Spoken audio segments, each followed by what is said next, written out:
후케타 토요시 일본 원자력규제위원회 위원장이 후쿠시마 제1원전에서 배출되는 방사성 오염수를 해양으로 흘려보내는 것에 대해 과학적 의미에서 실행 가능한 유일한 처분 방법이라고 주장했다. 22일 도쿄신문 등에 따르면 후케타 위원장은 전날 기자회견에서 정부의 처분 방침이 결정되면 방류하기 약 1년 전부터 주변 해역과 먼바다에서 방사성 물질 모니터링을 강화하겠다면서 해양 방류 지지 의견을 거듭 밝혔다. 일본 원자력규제위는 오염수 해양 방류 방침이 정해질 경우 원전 운영사인 도쿄전력의 방류 설비 설계 및 공사 과정을 심사하게 될 기관이다. 일본 정부가 이달 중 처분 방침을 결정할 경우 약 2년간의 준비 작업을 거쳐 2022년 10월쯤 방류가 시작될 것으로 예상된다. 후케타 위원장은 또 손상된 원자로를 통과한 물이라 저항감이 있는 점을 강하게 인식하고 있다면서 기준을 지켜 실시하는 한 환경이나 해산물에 영향을 준다는 것은 도저히 생각할 수 없다고 안전성을 강변하기도 했다. 일본 정부와 도쿄전력은 다핵종 제거 설비라는 장치로 여과 처리해 보관 중인 오염수를 재처리해 기준치 이하 농도로 만들어 방출하겠다고 설명하고 있는데, 후케타 위원장은 일본 정부 말대로만 방류하면 과학적으로 문제가 없다는 주장을 편 것이다. 그러나 오염수를 아무리 재처리해도 방사선을 내는 수소 동위원소 트리튬이 그대로 남아있고 알프스에서 농도를 낮추는 62개 핵물질에 포함되지 않은 탄소 방사성 동위원소인 탄소 14가 처리수에 함유돼 있는 것으로 알려져 후케타 위원장의 발언을 객관적으로 받아들이기는 어렵다는 지적이 나온다. 이와 관련 후케타 위원장은 물로 희석해 일본 기준치의 40분의 1 이하 농도로 낮추어 방류하겠다는 트리튬 농도에 대한 모니터링을 특별히 강화하겠다는 입장을 밝혔다. 그는 또 일본 원자력규제위원회 모니터링 방법을 놓고 해외 규제 당국의 평가를 받는 방안을 검토하겠다고 말했다. 일스가 후쿠시마 오염수 처분 결정 마냥 미룰 수 없어. 스가 요시히데 일본 총리는 21일 동일본 대지진 당시 폭발 사고를 일으킨 후쿠시마 제1원전의 방사성 오염수 해양 방류 방침에 대해 언제까지나 미룰 수는 없다며 정부가 책임지고 결정하겠다고 말했다. 인도네시아를 방문 중인 스가 총리는 이날 수도 자카르타에서 개최한 기자회견에서 이미지 악화로 지역 주민들이 볼 수 있는 피해 관련 대책도 마련하겠다며 조만간 오염수 처분 방침을 정하겠다는 뜻을 내비쳤다. 스가 총리는 지난달 26일 후쿠시마 제1원전을 시찰했을 때도 가능한 한 빨리 정부가 책임지고 처분 방침을 결정하고 싶다고 말했다. 이와 관련 마이니치 신문과 도쿄 신문은 일본 정부가 이르면 오는 27일 열리는 후쿠시마 제1원전 폐로 오염수 대책 관계 강요 회의에서 태평양에 방류하는 해양 방출을 결정할 예정이라고 지난 17일 보도했다.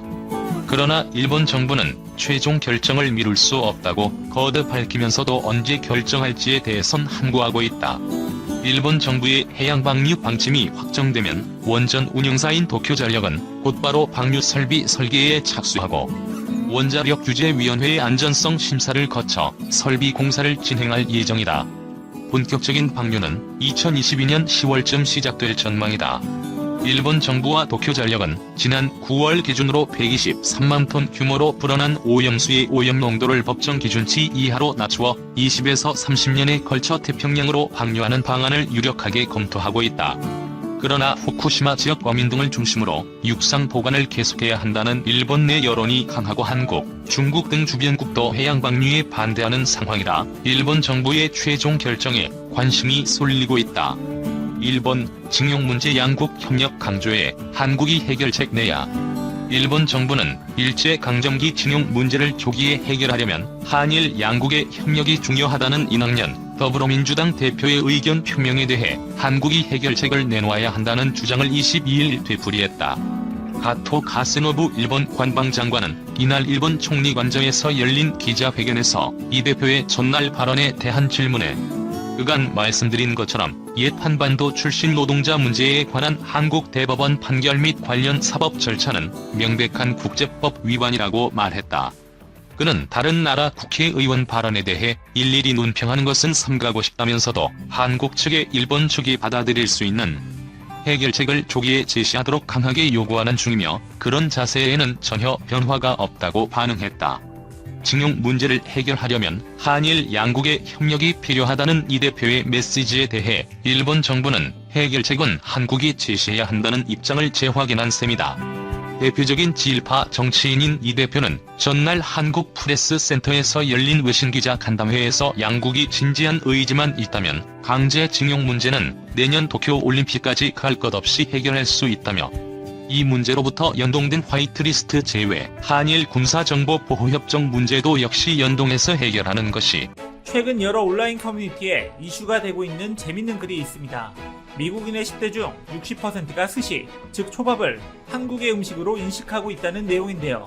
한중일 3개국의 대표적인 음식들을 떠올려보면 한국은 김치, 비빔밥, 불고기, 중국은 딤섬, 마파두부, 북경 오리, 일본은 스시, 나토, 사시미 등을 떠올리는 게 일반적이죠.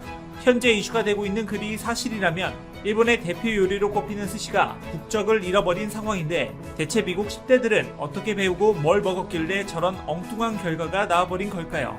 영상 시작 전 좋아요와 구독 부탁드립니다. 우리 이상스쿨에서 해당 글의 출처를 알아보니 놀랍게도 일본의 라쿠텐 인포시크 뉴스였습니다. 이들은 미국의 1050명을 대상으로 간장, 라면, 초밥, 주먹밥, 생선회, 불고기, 두부, 튀김, 이 8가지에 대해 어느 나라의 음식인지 질문했는데 그 결과는 일본인들의 기대와 달리 참담했습니다. 간장에 대해선 약 60%가 중국과 한국의 음식이라 답했고, 라멘도 과반수가 한국 요리라 답하면서 라멘에 엄청난 자부심이 있는 일본인들에게 충격을 안겨줬습니다. 그리고 가장 충격적인 건 10대 미국인 중 절반이 넘는 60%가 일식의 대표 주자라 손꼽히는 스시를 한국의 음식이라고 생각한다는 것입니다. 이와 같은 글에 우리 네티즌들은 서양은 그때그때 유명한 동아시아 나라의 걸로 생각하나 보다, 일본이 열받았으니 됐다, 그냥 초밥도 우리 거 하자 등 재밌는 반응을 보였습니다. 그도 그럴 것이 얼마 전 우리나라에 갈비를 두고 일본과 감정이 상하는 일이 벌어졌기 때문입니다. 갈비를 일본식 발음으로 하면 가루비인데, 일본 맥도날드가 일본을 대표하는 버거로 가루비 맥을 소개한 사건이 있었습니다.